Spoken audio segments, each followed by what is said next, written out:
அனைவருக்கும் வணக்கம். தெய்வீக பலன்கள் சேனல் சார்பாக தங்களை அன்புடன் வரவேற்கிறோம். இன்று நம் காணொளியில் காண விரும்புவது ஆவணி மாதத்தில் நமக்கு பண மழையை ஏற்படுத்தி தரப்போகும் சிறந்த வழிபாடு முறைகளை பற்றி இந்த காணொளியில் பார்க்கலாம். வாருங்கள் காணொளிக்கு செல்லலாம். மறக்காமல் ஒரு சப்ஸ்கிரைப் செய்யவும். சூரியனை அதிபதியாக கொண்ட சிம்ம ராசியில் சூரிய பகவான் சஞ்சரிக்கும் காலமே ஆவணி மாதம் என்கிறார்கள் ஜோதிட வல்லுநர்கள்.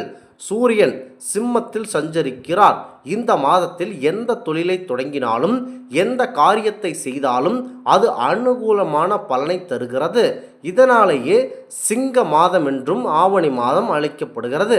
ஆவணி வழிபாட்டிற்கு கொண்டாட்டத்துக்கு பெயர் பெற்ற மாதம்தான் இந்த சிறப்பு மாதம். அனைத்து நற்காரங்களையும் தொடங்கலாம். ஆடி மாதம் முதல் தெய்வத்திற்கு தான் இந்த ஆடி மாதம் சிறப்பு வாய்ந்ததாக இருக்கிறது. இது நமது மனிதர்களாகியவர்களுக்கு சிறந்த மாதமாகவும் இருக்கிறது. ஆடி போய் ஆவணி வந்தால் சிறப்பாக இருக்கும் என மக்கள் சொல்லவடை சொல்வார்கள். அந்த அளவிற்கு சிறப்பு மிக்க மாதமே ஆவணி மாதம். சூரியன் சிம்மத்தில் வழிபெறும் இந்த மாதத்தில் எந்த செயலை செய்தாலும் அது நல்ல பலனை தருகிறது. இதனாலேயே சிங்க மாதம் என்று அழைக்கப்படுகிறார்கள். சிங்கத்திற்கு இணையான மாதமும் இல்லை, சிவனுக்கு இணையான இறைவனும் இல்லை என்கிறார் அகத்திய மாமுனிவர். தமிழ் மாதங்களில் ஆவணி மாதம் 5வது மாதமாக வருகிறது. கேரளாவில் இதுவே முதல் மாதமாகவும் சிம்ம மாதமாகவும் ஏற்றுக்கொள்ளப்படுகிறது. சிரவண நட்சத்திரம் என்று வடமொழியில் அழைக்கப்படும் திருவோணத்தில் பௌர்ணமி நாள் வருவதால் இது சிரவண மாதம் என்றும் சிறப்பாக அமைகிறது. இதுவே மாதமே வேதம் கற்றுக்கொள்ள தொடங்கிய மாதமாக இருந்திருக்கிறது. இன்று அது தேய்ந்து தேய்ந்து வெறும் பூநூலை மாற்றிக்கொள்ளும் ஒரு சடங்காக மாதமாக மாறிப்போயுள்ளது. வருத்தத்திற்குரியது. இந்த மாதத்தில்தான் சதுர்மாசிய விரதத்தின் உச்சம் தினங்கள் அதிகமாக இருக்கின்றன. இதனால் இந்த மாதத்தில் செய்யப்படும் வழிபாடுகளும் மிக முக்கியத்துவம் புரிந்தது. செல்வ வளத்திற்கு மிக முக்கியத்துவமான வழிபாடுகள் அனைத்துமாக இருக்கிறது. ஒரு முறை செல்வத்திற்காக பார்க்கடலை அசுரர்களும் தேவர்களும் இணைந்து கடந்தனர். மந்திரமலையை மத்தாக பயன்படுத்தி அந்த வாசுகி பாம்பை கயிறாக பயன்படுத்தி தலைப்பக்கம் அசுரர்களும் வால் பக்கம் தேவர்களும் நின்று அந்த மலையை கடைந்தனர். அழுத்தம் தாங்க முடியாத வாசுகி பாம்பானது விஷத்தை கக்கியது. கடலில் ஆழகாலம் தோன்றியது. இரண்டும் ஒன்றாக சேர்ந்து ஆழகால விஷம் எனும் கொடிய நஞ்சாக மாறிவிடுகிறது. இதனால் சகல தேவர்களும் அஞ்சி சிவபெருமானிடம் ஓட அந்த விஷம் தாம் ஏற்றுக்கொள்ள சகல லோகங்களையும் காக்குகிறார். சிவபெருமானுக்கு எந்த ஆபத்தும் வராமல் இருக்க சக்தி தேவி அந்த ஆழகால விஷத்தை சிவபெருமான் உண்ணும்போது தொண்டைக்குழியிலேயே அதாவது தொண்டையை பற்றி கொண்டு அவளை நீலகண்டர் என பெருமையாக்கினார். அவள் உடல் உஷ்ணத்தால் மாறிவிடக்கூடாது இருக்க தேவர்களும் அவருக்கு கங்கையால் அபிஷேகம் செய்து தலையிலேயே கங்கை மற்றும் சந்திரனை அமர வைத்து குளிர்ச்சியை உருவாக்கினார். இது எல்லாம் நடைபெற்றது எல்லாமே இந்த சிறப்பு மிக்க ஆவணி மாதத்தில்தான் என கூறுகிறது புராணங்கள். இதனால் ஆவணி என்பது துன்பங்கள் நீக்கும் மாதம் என்றும் இந்த ஈசனுக்குரிய மாதமும் என சொல்லுவார்கள். ஆடி மாதம் எப்படி சக்தி தேவிக்கு உகந்ததோ அதுபோல ஆவணி மாதம் பரமல் சிவபெருமானுக்கு உகந்தது. ஆடி போய் ஆவணி வந்தால் நமக்கு எல்லாம் நன்மை கூடி வரும் என்பது போல ஆவணி மாதம் மிக சிறந்த மாதமாக கருதப்பட்டாலும் ஆடியில் சில நிகழ்ச்சிகள் செய்ய மாட்டார்கள். ஆவணி மாதம் தொடங்கியதும் உடனடியாக அந்த நிகழ்ச்சியினை வைத்து விடுவார்கள். ஆவணியில் அத்தனை தினங்களும் மங்கள நாட்களே என பெரியோர்கள் கூறுவதுண்டு. ஆவணி மாதத்தில் சூரியன் சிம்ம வீட்டில் ஆட்சி செய்கிறார். சூரியனுக்கு சிம்ம வீடு பலமான வீடு. நமக்கு ஆத்ம பலத்தையும் தருபவர் சூரியனே. எனவே ஆவணி மாதத்தில் விநாயகர் அவதாரம், கிருஷ்ண அவதாரம், திரு அவதாரங்கள் என நடைபெறும். இதனை கலந்து கொண்டு இறைவர்களை வழிபடுவதன் மூலம் நம் வாழ்க்கையில் செல்வ வளம் பெரிந்து அனைத்தும் நமக்கு நன்மையாகவே நடக்கும். மாணிக்க வாசகராக பரம்பொருள் இறைவனை குதிரைகளை கொண்டு வந்து மதுரையாம்பதியில் ஒப்படைத்த ஆவணி மூல விழாவும் இந்த சிறப்பு மாதத்தில் தொடங்குகிறது. அரக்கர்கள் சிறந்தவரான மகாபலி மன்னன் வாமனமூர்த்திக்கு 3 அடி தானம் கொடுத்தது இந்த ஆவணி மாத சிரவண துவாதசி நாளில்தான். சிரவண தீபம் என்று போற்றப்படும் ஆவணி மாத திருவோண நட்சத்திரத்தில் ஏற்படப்படும் இந்த தீபம் வேண்டுதலை நிறைவேற்றக்கூடிய அற்புதமான வழிபாடாகும்.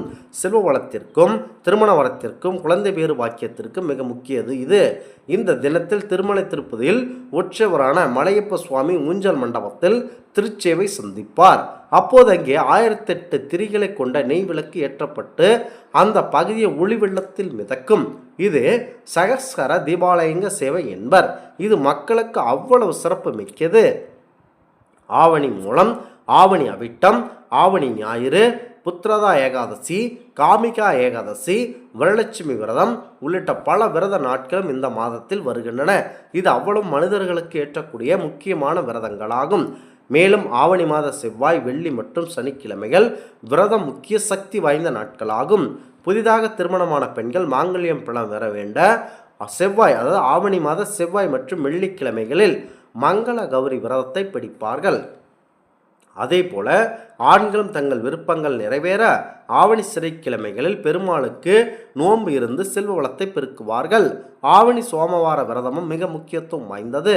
ஆவணி மாதம் சிவபெருமானை வழிபடுவதற்கு ஏற்ற மாதம் என்பதால் திங்களும் வியாழனும் சைவர்களுக்கு நல்ல நாட்களாகவே இருக்கிறது. ஆவணி மாத ஞாயிற்றுக்கிழமை விரதம் இருப்பது மிக மிக சிறப்பு வாய்ந்தது. ஏனென்றால் ஞாயிற்றுக்கிழமை என்றாலே அது சூரிய பகவான். அது மட்டுமின்றி ஆவணி மாதத்தில் ஒவ்வொரு ஞாயிற்றுக்கிழமைகளிலும் காலை 6 மணி முதல் 7 மணி வரை சூரிய ஓரையில் கண்டிப்பாக சமமாக இருக்கும். ஆவணியில் பிறக்கும் குழந்தைகள் அதிகமாக ஆன்மீகமாக புகட்டினால் நல்ல அறிவில் சிறந்து விளங்குவார்கள். இறைவனுடைய அருளால் அனைத்தும் நல்லதாகவே நடக்கும். தேக நலனுக்காக சூரிய நமஸ்கார பயிற்சி எடுப்பவர்கள் ஆவணி ஞாயிற்றுக்கிழமையில் தொடங்குவது சிறப்பான விசேஷத்தை ஏற்படுத்துகிறது. ஆவணி ஞாயிற்றுக்கிழமை சூரிய வழிபாட்டிற்கு ஏற்ற தினமாகும். அதே போல அன்றிலிருந்து சூரிய நமஸ்கார வழிபாட்டை தொடங்குவதற்கு நமக்கு வாழ்க்கையில் நல்ல சிறப்பம்சத்தை ஏற்படுத்தும். விழாக்களும் விரதங்களும் மட்டுமில்லாமல் இந்த மாதத்தில் பல ஆன்றோர்கள் அடியார்களும் தோன்றி இந்த அகிலத்தை காத்துள்ளனர். இளையான்குடி மாறநாயனார், குலச்சிறை நாயனார், திருநீலகண்டர் நாயனார், அதிபத்தி நாயனார் போன்ற குரு பூஜை வருவதும் இந்த மாதத்தில்தான். சூரிய நமஸ்காரம், யோக பயிற்சிகள், வேதம் பயில என ஆன்மீக திருவகுப்புகள் சென்ற ஏற்பட்ட மிக முக்கியமான மாதம் இந்த மாதத்தில் இருக்கின்றன. மிக முக்கியமான மாதமாகும். ஆடிப்பட்டம் தேடி விதைக்கும் விவசாயிகள் ஆவணி மாதத்தில் சற்று ஓய்வெடுத்துக் கொள்வதுடன் ஒட்டுமொத்த வேளாண்மை மக்களுக்கும் தங்களுக்கு மகிழ்ச்சியை தரக்கூடிய விஷயங்கள் இருக்கின்றன. ஜோதிட முறைப்படி பார்த்தால் சூரியன் வலு பெற்றதால் அந்த காலத்தில் ஆவணியில் செய்யப்படும் அனைத்து செயல்களும் சிறப்பான பலனை தருவதால் ஆவணிக்கு முக்கியத்துவம் தரப்படுகிறது.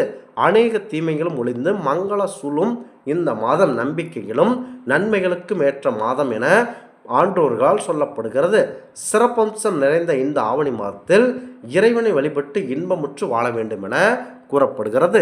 இந்த ஆன்மீக தகவல் உங்களுக்கு பிடித்து இருந்தால் தெய்வீக பலன்கள் சேனலை கண்டிப்பாக சப்ஸ்கிரைப் செய்து கொள்ளவும். மீண்டும் ஒரு நல்லதொரு காணொளியில் உங்களை சந்திக்கிறோம். நன்றி, வணக்கம்.